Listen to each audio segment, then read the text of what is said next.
Some Madison small business owners are frustrated with the city for using land near Garver Feed Mill for construction. Our Marcus Arsvold first reported on this last week, explaining the city is using parkland next to Garver Feed Mill to grind concrete, rocks, and stones taken from the old road on Atwood Avenue.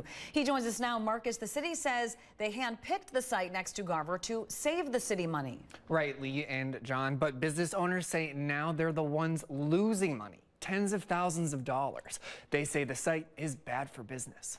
There's nothing quite so unsettling as hearing a historic building shudder with vibration and these $1,000 windows shake when the large gravel crusher is going outside. Bethany Jurewicz plans events at Garver Feed Mill, a historic property that houses more than a dozen small businesses. But she spent more time canceling or failing to book the space. We actually haven't had a tour come through in the past month who hasn't asked about the construction. She blames the concrete recycling site across the parking lot, saying the loud noise and dust kick-up disturbs Garver customers. The City of Madison is grinding old material to reuse for the Atwood Avenue project. Jurewicz says the city did not notify business owners inside Garver before they started the work. It is difficult to not feel like they have chosen cost savings over the welfare of businesses and residents in this neighborhood.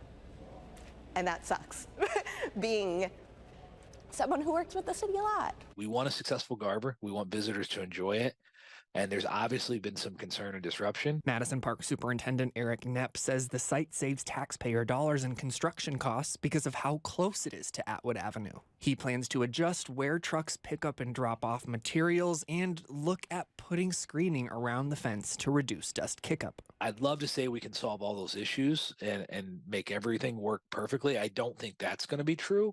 I think we can make meaningful progress. He promises the lot will not be used this way in the future after Atwood construction ends in November. This will not happen again at Garver, if you can count on that for 2024 and beyond. This is good news for Jurewicz. She hopes for a better heads up in the future. Better communication would be my biggest hope that would come out of this. My business personally, could have dealt with a lot of our issues if we just knew that it was happening. The city says after the Atwood construction is over, the big mounds of rock will be gone and the space will be back to parkland. Live in the studio, Marcus Arsvold, NBC 15 News.